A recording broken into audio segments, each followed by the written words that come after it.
There is a pattern in history. It is a sequence of events, a blueprint for failure that has, in the last 500 years, reliably destroyed three of the most powerful empires the world has ever known. And right now, in 2025, the United States is following that exact same pattern, stage by stage, decision by decision. We are reading from the same script that led to catastrophe every single time before. In 1590, Spain was not a country, it was the world. They controlled the gold and silver of the Americas. Their military was an iron fist.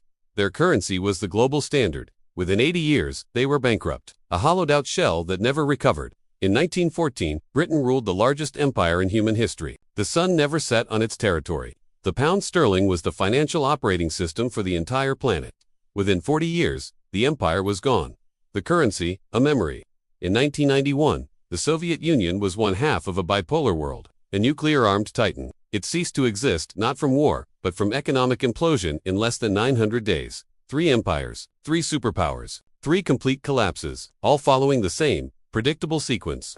This is what should terrify you. The United States has already completed 5 of the 7 stages. We are not approaching the pattern. We are deep inside it. This is the story of how empires die, why they always believe they are the exception, and why the math says we are next. Before we see the pattern, we must understand what imperial collapse truly looks like. It does not start with a war. It does not start with a lost battle. It starts with economic exhaustion. It begins when an empire extends itself beyond its ability to pay. Military bases in 80 countries. Wars on multiple fronts. Promises it cannot keep. Debts it cannot repay. At first, the decline is invisible. The currency still works. The military still appears strong. But beneath the surface, the foundation is cracking. Resources are misstated. The nation's productive capacity, its ability to make things, shrinks. Then, the acceleration allies begin to hedge their bets. Enemies test the boundaries. Trade partners seek alternatives. The advantages that made you powerful suddenly become your greatest vulnerabilities. The currency that everyone once demanded comes flooding back home. The military spread thin across the world becomes a crippling liability. This is not theory. This is the autopsy. Let us look at the blueprint, the original pattern. Spain, the 1500s. After 1492, Spain became the first true global power. They did not build an economy, they conquered one. The gold of the Aztecs, the silver of the Incas. By 1550, Spanish galleons were bringing home hundreds of tons of silver per year. Spain controlled the money supply of Europe. The Spanish real was the global reserve currency. And here, the pattern begins. Stage 1, military overextension. King Philip II had more money than any monarch in history, and he spent it on empire. Wars against the Ottoman Empire, wars against France, wars against the Dutch, wars against the English. By 1580, Spain had military commitments on 4 continents. The cost was staggering. Stage 2, currency debasement. The silver was not enough. The taxes were not enough. So, the crown did what all failing empires do. It lied. It debased the currency. They began mixing copper into the pure silver coins. A coin that was supposed to be 94% silver became 50% silver, then 25%. It was a stealth tax, a lie. But merchants are not fools. Inflation exploded. Stage 3, the debt spiral. Spain borrowed. From Italian bankers, from German bankers. By 1557, less than 20 years into Philip's reign, Spain declared bankruptcy. They defaulted. Then they restructured and kept borrowing. They declared bankruptcy again in 1560. Again in 1575. Again in 1596. For national bankruptcies in 40 years. Stage 4, loss of productive capacity. This is the crucial stage. The silver destroyed them. When you can find unlimited money, you stop earning it. Why grow food when you can import it? Why build ships when you can buy them? Work became something for other nations. Spanish manufacturing died. Its agriculture stagnated. The gold and silver that flowed in from the Americas went straight out to pay for French wine, Italian silk, and Dutch goods. Spain became a hollow conduit. Stage 5, social decay. When the silver mines began to deplete, the system collapsed. With no productive economy, there was nothing. Crime exploded. The best minds fled to London, to Paris, to Amsterdam. Spain was left with bureaucrats, soldiers, and priests. No one creating wealth, everyone consuming it. By 1640, the empire was a ghost, a second-rate power that never recovered. That is what imperial collapse looks like. Let us jump forward 300 years. The year is 1914. The empire is now British. It is the largest empire in human history, 1/4 of the world's land, 400 million subjects. The pound sterling is the global reserve currency. It is as good as gold. Every contract is priced in pounds. Every central bank holds British bonds. London is the undisputed center of the world, and just like Spain 300 years earlier, they believed it was permanent. But they were already following the pattern. Stage 1. Military overextension. By 1900, Britain's commitments were global, defending India, controlling Africa, policing the seas. The cost was enormous. And then, in 1914, the Great War. Britain faced a choice: stay out and allow a new power to dominate the continent, or bankrupt the empire to win. They chose to win. World War I cost Britain the equivalent of over $1 trillion today. They did not have this money, they borrowed it, and for the first time, they borrowed from the United States. For short years, the world's creditor became the world's debtor. They won the war, but they lost the balance sheet. Stage 2. Currency debasement. The pound was supposed to be backed by gold, but the war had drained their vaults. They had shipped the gold to America to pay for weapons. In 1925, in an act of pure imperial pride, they went back on the gold standard at the pre-war price. They pretended that nothing had changed, but the pound was a lie. It was overvalued. It crushed their domestic economy. British exports were too expensive.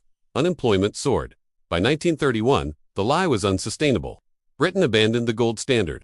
The pound lost 25% of its value in an instant. The global reserve currency had just defaulted. Stage 3. The debt spiral. Britain never recovered from the First War's debt, and then came the second, another $120 billion in cost, more borrowing. By 1945, Britain was victorious and completely insolvent. The debt was more than their entire GDP. Stage 4. Loss of empire. This is the consequence of the debt. The empire was not lost, it was liquidated. In 1947, they gave up India, the crown jewel, the source of wealth for 200 years.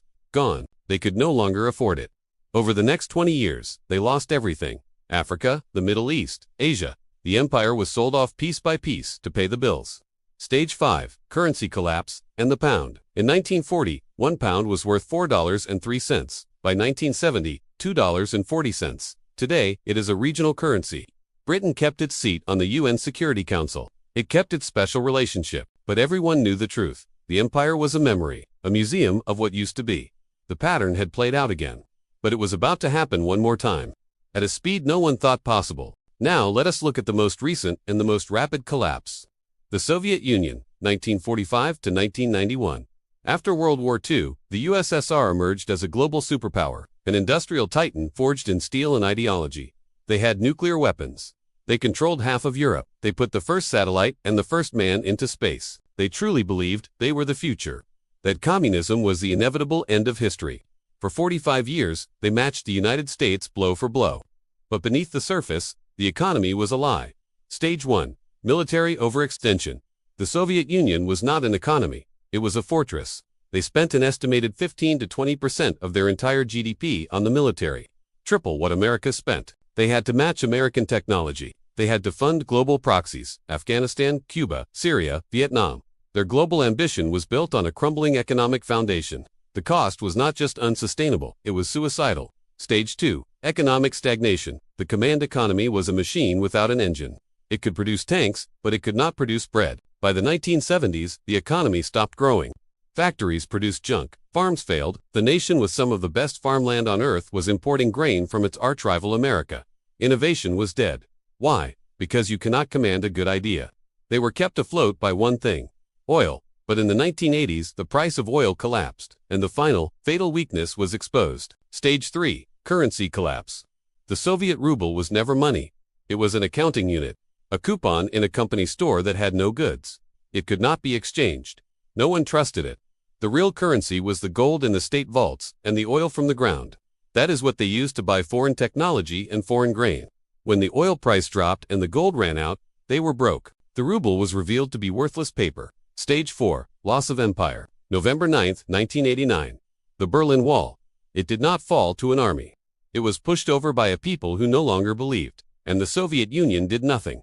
It could not. It was bankrupt. The satellites, Poland, Hungary, Czechoslovakia, were not conquered. They were released. They were a liability the Kremlin could no longer afford. Stage 5. Complete collapse. From the fall of the Berlin Wall to the dissolution of the Soviet Union was 900 days. On December 26, 1991, the USSR ceased to exist. There was no war, no invasion. It was an economic implosion. A superpower with 30,000 nuclear weapons dissolved because it could not pay its soldiers, because it could not feed its people. The pattern played out again. Overextension, economic failure, currency collapse. Loss of empire. Spain, Britain, the Soviet Union. 343. And this is what should keep you awake at night. The United States is following the exact same pattern. Stage by stage. Let us apply the pattern to the current global superpower, the United States of America. Stage 1. Military overextension. The United States maintains over 750 military bases in 80 countries. It has active troops in 150. The mission is no longer defense, it is primacy. We are committed to defending Europe and Japan and South Korea. 2. Policing the Middle East. 2. Countering China and Russia simultaneously. The annual military budget is over $850 billion, more than the next 10 countries combined. And just like Spain, it is not enough. We are stretched to the breaking point. Equipment is aging. Recruitment is collapsing. We have written checks with our global commitments that our military can no longer cash. We are the watchmen for the entire world, and we are exhausted. Overextension, check. Stage 2. Currency debasement. The Spanish mixed copper into silver. We are more sophisticated. We just print. In 1971, the dollar's last link to reality was severed. The gold window was closed. The dollar became a promise. Since the year 2000, the money supply has increased by over 400%. Since 2020 alone, over 6 trillion new dollars were created from nothing. The result is the same as mixing copper. The US dollar has lost 98% of its purchasing power since 1971. The mechanism is just faster. Debasement. Check. Stage 3. The debt spiral. The United States government is $36 trillion in debt. That is 120% of its entire national economy. The interest payments alone are approaching $1 trillion per year. We are now spending more to service the debt than we spend on defense. And here is the definition of insolvency. We are borrowing new money to pay the interest on the old money. Spain defaulted 4 times. Britain was bankrupted by its creditors. The USSR ran out of gold. We are on the exact same path. Debt spiral. Check. Stage 4. Loss of productive capacity. This is the Spanish disease. America does not make things anymore. We design and we consume. Our manufacturing base was a sacrifice made on the altar of globalization. We shipped it to China, to Mexico, to Vietnam. We now import $800 billion more than we export every single year. We are completely dependent on foreign supply chains for our medicine, our electronics, our steel, even components for our military. Just like Spain became a hollow conduit for silver, America has become a hollow conduit for the dollars it prints. Productive failure. Check. Stage 5. Social decay. When the economic foundation rots, the social fabric tears. Trust in every major institution is at an all-time low. Crime is rising. Homelessness is exploding. Political dysfunction is total. We are a nation that cannot agree on anything. We cannot build, we cannot fix. We can only fight. These are not separate political problems. These are the symptoms. The classic, textbook symptoms of a late-stage imperial decline. Social decay. Check 1 through 5. Spain, Britain, the Soviet Union, the United States. We are at stage 5, deep into the sequence. The Soviet Union made it to stage 5 before complete, sudden implosion. There are only 2 stages left. We are at stage 5. This is the precipice. This is the moment just before the fall. The next stage is not a choice. It is a consequence. Stage 6. Loss of reserve currency status. This is the endgame of debasement. It is the moment the world stops playing the game. It is when the allies, the trade partners, and the rivals who have been forced to hold your currency finally decide to sell. This is not an attack on the dollar. It is a rational escape. We are seeing the cracks right now. The BRICS nations are not just talking about alternatives. They are building them. Trading outside the dollar system, central banks are not buying our debt. They are buying gold at the fastest pace in history. Saudi Arabia, the co-architect of the petrodollar, is now openly accepting Chinese yuan for its oil. This is the beginning of the Great Flood. The exorbitant privilege of printing the world's currency becomes the exorbitant burden.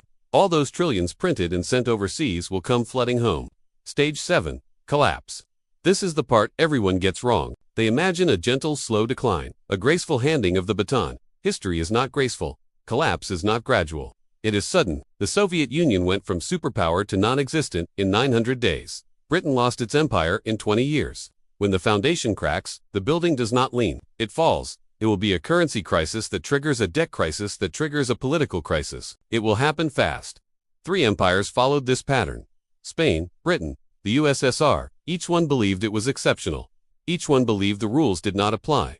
Each one was wrong. We are telling ourselves the same lies. We are different. We have technology. We have innovation. We are America. But the pattern does not care about exceptionalism. The pattern is not ideological. The pattern is mathematical. You cannot spend what you do not have forever. You cannot maintain an empire without a productive economy. You cannot print your way to prosperity. You cannot avoid stage 6 and 7 once you have locked in stages 1 through 5. The sequence is set. The only question is timing.